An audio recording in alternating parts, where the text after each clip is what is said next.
آقا مدینے والے طیبہ مجھے بلا لو، آقا مدینے والے۔ میرے پیارو، یہ بہت ضروری بات میں آپ کو کہنے جا رہا ہوں، آپ کو شاید خراب لگے، میری ماں بہنیں بھی بیٹھی ہے۔ میرے پیارو، کسی کو دھوکہ مت دو۔ یہ بہت پہلی مرتبہ میں اس بات کو لا رہا ہوں۔ بات یہی ہے میرے پیارو، کسی کو دھوکہ، جھوٹ، پیٹھ پیچھے کسی کی برائی، ادھر ادھر فتنہ کرنا، ادھر ادھر آگ لگانا، دو میں لڑائی کروانا، یہ آج ہمارا شیوا بن گیا ہے۔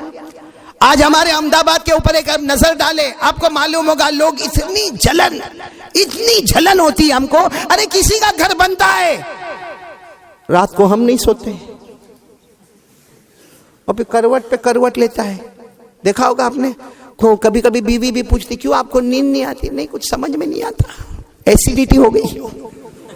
یہاں جلن ہوتی ہے انہیں، وہ حسد ہے، حسد۔ بولو کیا ہے کہ یہ اس کا گھر اتنا بڑا کیسے بن گیا، اس کے پاس اتنی اچھی گاڑی کیسے آ گئی، ارے اس کے پاس اتنی اچھی دکان کہاں سے آ گئی، ارے اس کے پاس اتنا اچھا کپڑا کیسے آ گیا، ارے اس نے گھڑی پہنا تو اتنی اچھی کیسے پہنا، ارے اس نے جوتا پہنا تو اتنا اچھا کیسے پہنا۔ بھائی تیرے پاس مانگنے آیا تھا، تیرے ابا کے پاس مانگنے گیا تھا، تو کائے کو فکر کرتا ہے؟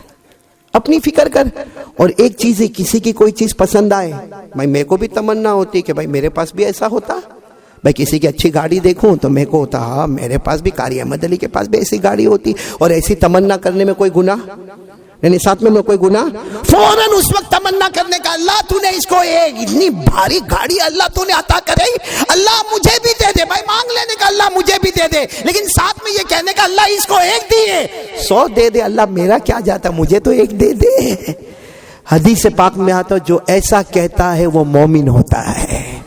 آپ نے نہیں سنا ہوگا، ایسا جو کہتا ہے وہ، اور جو دیکھتا ہے نا گاڑی کو دیکھتا اور رات بھر سوتا نہیں ہے، ہاں بولو رات بھر سوتا نہیں ہے، ٹینشن میں رہتا ہے، وہ کبھی کبھی اگر کسی دوست کو ملے گا نا، وہ دیکھا اس کی گاڑی دیکھا، اس کو تو اس وقت سمجھ میں آئے گا نا جب ایکسیڈنٹ ہوگا نا، تب سمجھ میں آئے گا اس کو۔ اور مرے گا نا، اس کا گھر جلے گا نا، اس کی دکان جلے گی نا، تو اپنے کو تھوڑی شانتی ہوگی۔ حدیث میں لکھا ہے یہ سوچنے والا منافق ہوتا ہے جس کو موت کے وقت کلمہ بھی نصیب نہیں ہوتا ہے۔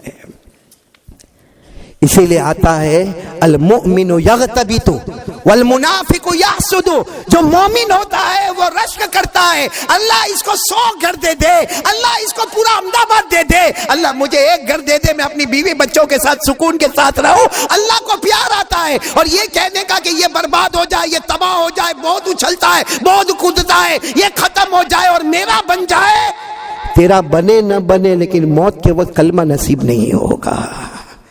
اس لیے میرے پیارو، یہ دوسری بات، سب لوگ، چاہے ہم طلبہ ہو، چاہے ہم بڑے علماء کرام ہو، یا چاہے ہم سب ہو، میرے محترم دوستو بزرگوں، کبھی کسی کو دھوکہ، کبھی جھوٹ، کبھی کسی کی پیٹھ پیچھے برائی۔ آج بہت برائی ہوتی، پیٹھ پیچھے بہت برائی ہوتی، غیبت کرتے رہتے۔ آپ کو بڑا تعجب ہوگا کہ حضرت عبداللہ ابن عباس رضی اللہ تعالیٰ عنہ، سننا برابر، بہت بڑے صحابی ہے، کون؟ حضرت عبداللہ ابن عباس رضی اللہ تعالیٰ عنہ۔ یہ پورا قافلہ حج کے لیے گیا ہوا ہے۔ حضرت عبداللہ ابن عباس رضی اللہ تعالیٰ عنہ کسی جگہ پر ٹھہرے ہیں، اب ان کے ساتھ میں ایک بہت بڑا قافلہ ٹھہرا ہوا ہے۔ اتنے میں کچھ 10-12 انسان دوڑتے آئے، سب حج میں جا رہے، حج کا موسم شروع ہو رہا ہے۔ حضرت عبداللہ ابن عباس رضی اللہ تعالیٰ عنہ بھی ایک جگہ پر بیٹھے ہیں اور ان کے ساتھ میں بہت سارا قافلہ بیٹھا ہوا ہے اور کچھ لوگ آئے۔ حضرت عبداللہ ابن عباس نے دیکھا کہ سب میری طرف آ رہے اور بہت گھبرائے آ رہے، پوچھا کیا ہوا؟ کہا کہ ہمارے ساتھ میں ایک شخص تھے، وہ نماز بھی پڑھتے، روزہ بھی رکھتے، زکوٰۃ بھی دیتے، اور یہ حج کرنے کے لیے بھی ہمارے ساتھ آئے، مگر ابھی ان کا انتقال ہو گیا۔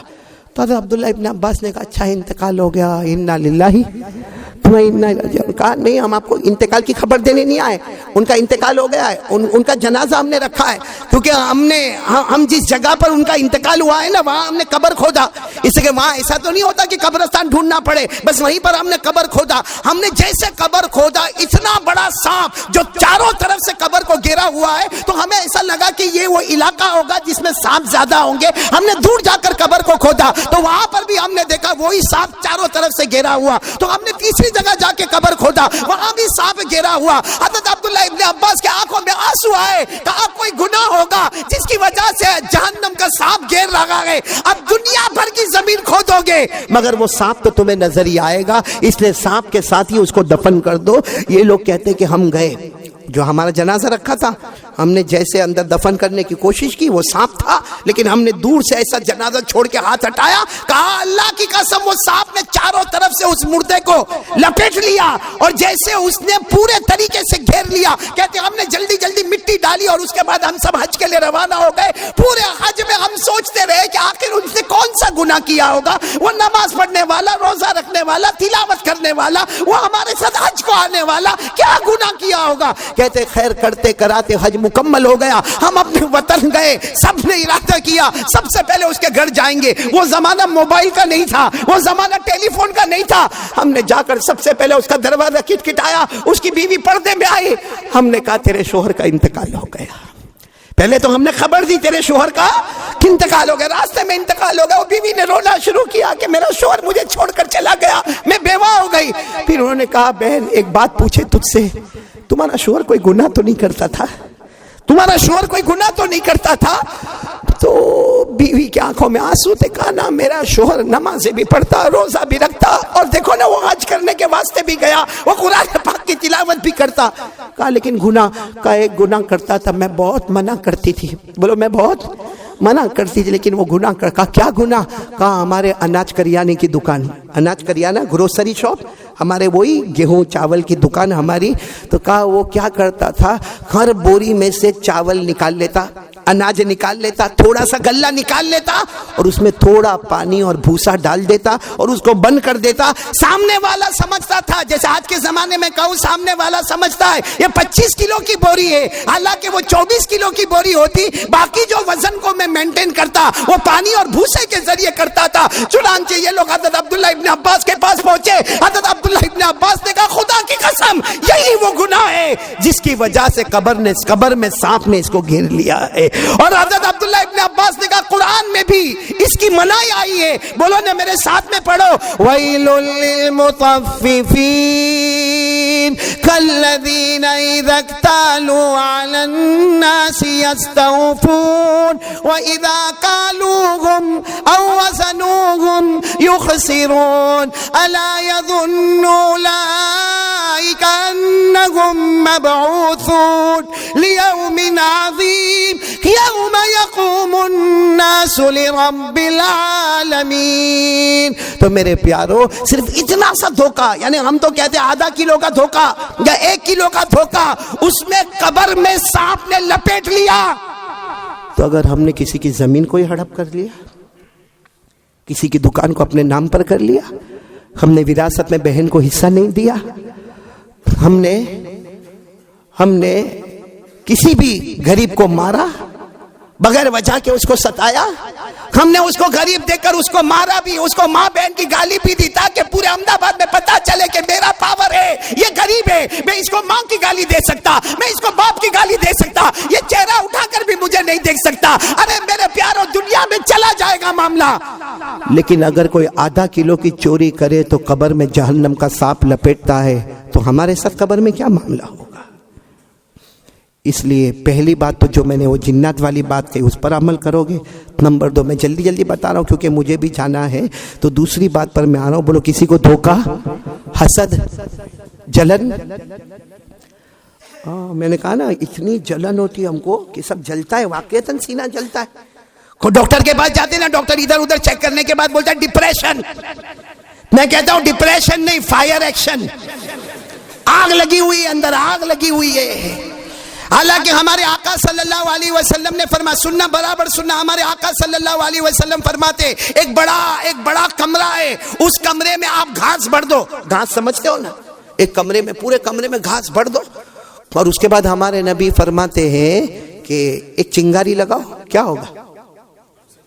پورا کمرہ حالانکہ گھاس سے بھرا ہوا ہے, پورا کمرہ, جگہ نہیں اور کوئی چیز رکھنے کی, لیکن صرف ایک ہلکی سی چنگاری ہم نے ڈالی, سب کا سب برباد ہو گیا. ہمارے نبی فرماتے اللہ کی قسم قیامت میں ایک انسان آئے گا, اس جیسے گھاس سے پورا کمرہ بھرا ہے، اس کا پورا کمرہ نیکیوں سے بھرا ہوگا، نماز بھی ہے، روزے بھی ہے، زکوٰۃ بھی ہے، صدقہ بھی ہے، خیرات بھی ہے، فقیر غریب مسکین یتیم بیوہ لاچار مجبور سب کی مدد کیا ہے، لیکن دل میں جلن ہے، جیسے ایک چنگاری پورے گھاس کے ڈھیر کو برباد کر دیتی ہے۔ اگر ہمارے دل میں جلن ہوگی اللہ ہماری ساری عبادتوں کو برباد کر دے گا۔ اور ہم کیا سمجھتے، کسی کی پیٹھ پیچھے برائی کرتے؟ ہاں میرے بچوں، اگر آپ کو بڑا عالم بننا ہے کبھی اپنے اساتذہ کی غیبت مت کرنا۔ آپ کے ساتھ کوئی بھی معاملہ ہوا ہو اللہ کے حوالے کرنا، کسی دوسرے طالب علم کے سامنے غیبت۔